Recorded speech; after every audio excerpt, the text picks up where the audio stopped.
বিসমিল্লাহির রহমানির রহিম। বর্তমান জামানায় মুরব্বীদের আদর্শরূপে গ্রহণ করা যাবে কিনা এ ব্যাপারে সংক্ষিপ্ত কিছু আলোচনা করব। হাল জামানায় পীর মাশায়েখ, উস্তাদ, শায়েখ, ইসলাহি মুরব্বীদেরকে নিজের আদর্শরূপে গ্রহণ করবেন না। তাদের কাছ থেকে শরীয়তের দলিল মুআফিক ভালো যা কিছু পাবেন ততটুকু গ্রহণ করুন। কুরআন সুন্নাহ দলিল ছাড়া তারা যা কিছু বলে তা পরিহার করুন। আর নবী সাল্লাল্লাহু আলাইহি ওয়াসাল্লাম, খোলাফায়ে রাশিদিন, সাহাবায়ে কেরাম রাদিয়াল্লাহু তাআলা আনহু ও খায়রুল কুরুনের সালাফে সালেহিনদেরকে নিজের আদর্শরূপে গ্রহণ করুন। হযরত আব্দুল্লাহ ইবনে মাসউদ রাদিয়াল্লাহু তাআলা আনহু বলেন, কেউ যদি কাউকে আদর্শরূপে গ্রহণ করতে চায় সে যেন মৃত্যুকে আদর্শরূপে গ্রহণ করে, কেননা জীবিত ব্যক্তি ফিতনায় নিপতিত হওয়া থেকে নিরাপদ নয়। ওই যে মুহাম্মদ সাল্লাল্লাহু আলাইহি ওয়াসাল্লাম এর সাহাবাগণ, তারা এই উম্মতের শ্রেষ্ঠ ব্যক্তিবর্গ।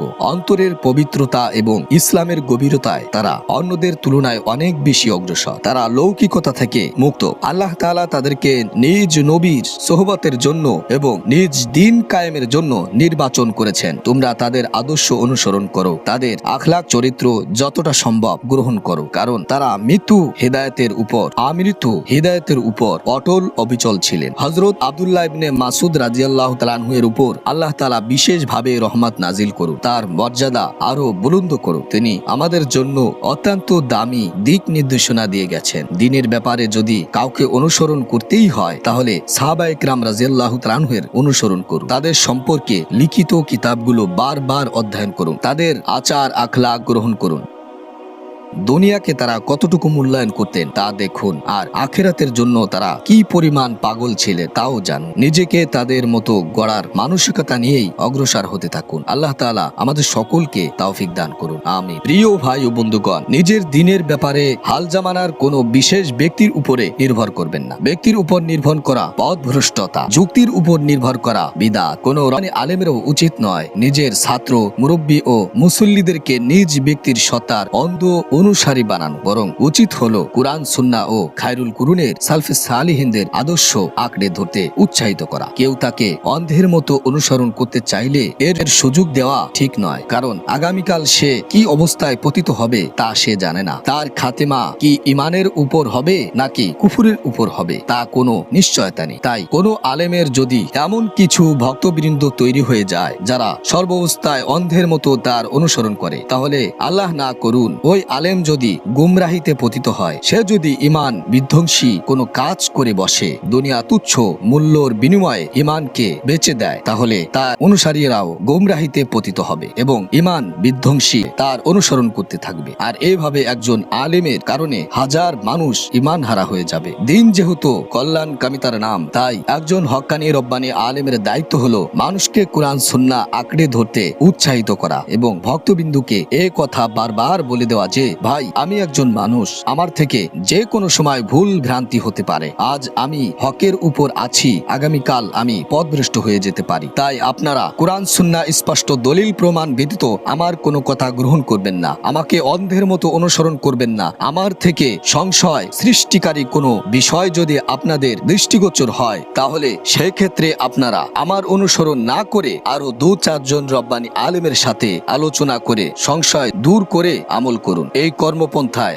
আপনাদের ঈমান ও আখিরাত সুরক্ষিত থাকবে। আমিও আপনাদের ব্যাপারে জবাবদিহিতা থেকে মুক্তি থাকব। আমার কারণে আপনারা পথভ্রষ্ট হবেন না ইনশাআল্লাহ। মাযহাবের ইমামগণের সতর্কতা দেখুন। মাযহাবের ইমামগণ কত সতর্ক ছিলেন। তাদের অনুসারীরা যেন তাদের কারণে কোনরূপ পথভ্রষ্টতার শিকার না হয়, সেজন্য তারা বারবার অনুসারীদেরকে সতর্ক করছেন। ইমাম আবু হানিফা রাহমাতুল্লাহ আলাইহি বলেন, যদি আমি এমন কথা বলে ফেলি যা আল্লাহর কিতাব কিংবা নবী সাল্লাল্লাহু আলাইহি ওয়াসাল্লামের হাদিসের বিপরীত হয়ে যায়, তাহলে তোমরা আমার কথা পরিহার করো। ইমাম মালিক রাহমাতুল্লাহ আলাইহি বলেছেন, নিশ্চয় আমি একজন মানুষ, আমার কোনো সিদ্ধান্ত ভুল হয়, কোনো সিদ্ধান্ত সঠিক হয়, অতএব আমার মতামত তোমরা যাচাই করে দিবে। যা কিছু কিতাব সুন্নাহ মোতাবেক মুআফিক হবে তা গ্রহণ করবে, আর যা কিছু কিতাব সুন্নাহর মুআফিক হবে না তা পরিত্যাগ করবে। ইমাম শাফি রাহমাতুল্লাহ আলাইহি বলেছেন, এ ব্যাপারে মুসলিমদের মধ্যে ইজমা সংগঠিত হয়েছে যে কোনো বিষয় যদি নবী সাল্লাল্লাহু আলাইহি ওয়াসাল্লাম থেকে হাদিস পাওয়া যায়, তাহলে কারো কথার কারণে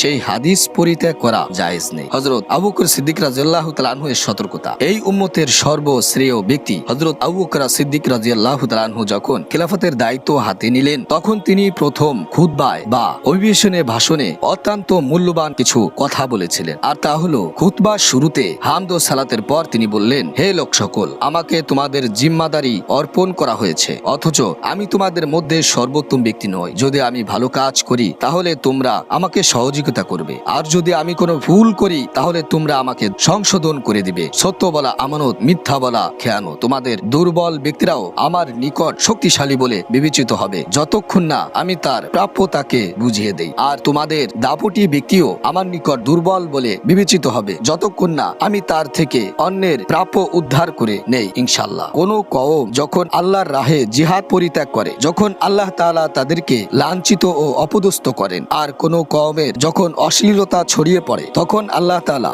তাদেরকে ব্যাপকভাবে বিপদে আক্রান্ত করেন। আমি যতক্ষণ পর্যন্ত আল্লাহ তার রাসূলের আনুগত্য করব, ততক্ষণ পর্যন্ত তোমরা আমার আনুগত্য করবে, আর যদি আমি আল্লাহ ও তার রাসূলের অবাধ্য হই তাহলে তোমরা আমার আনুগত্য তোমাদের দায়িত্ব নয়। নামাজের জন্য দাঁড়াও, আল্লাহ তাআলা তোমাদের উপর রহম করুন। অন্য কোন মুসলিম যেন আমার কারণে বিভ্রান্ত না হয়, পথ না হারায়, আমি যেন অন্য কারো পথ ভ্রষ্টতার কারণ না হই। সেজন্য এই উম্মাহর সর্বশ্রেষ্ঠ ব্যক্তি এবং মাযহাবের ইমামগণ কত গুরুত্বপূর্ণ কথা বলেছেন। আমরা উলামায়ে কেরাম এই আদর্শকে পরিত্যাগ করেছি। কোন শায়েখ, উস্তাদ বা পীর মাশায়েখের মুখে এ জাতীয় জবাবদিহিতা মূলক কথা আজ শোনা যায় না। চিহ্নিত ভণ্ডদের কথা বাদ দিলাম, হক্কানি দাবিদার অংশী অধিকাংশ পীর মাশায়েখও নিজের অন্ধ অনুসারীর সংখ্যা বাড়ানোর ফিকিরে আছেন। যার অন্ধ অনুসারীর সংখ্যা যত বেশি, তাকে তত বেশি সফল ব্যক্তি মনে করা হচ্ছে। আল্লাহ তাআলা আমাদের সকলকে মাফ করুন। সালফে সালেহিনের আদর্শ ও কর্মপন্থা আঁকড়ে ধরার তৌফিক দান করুন।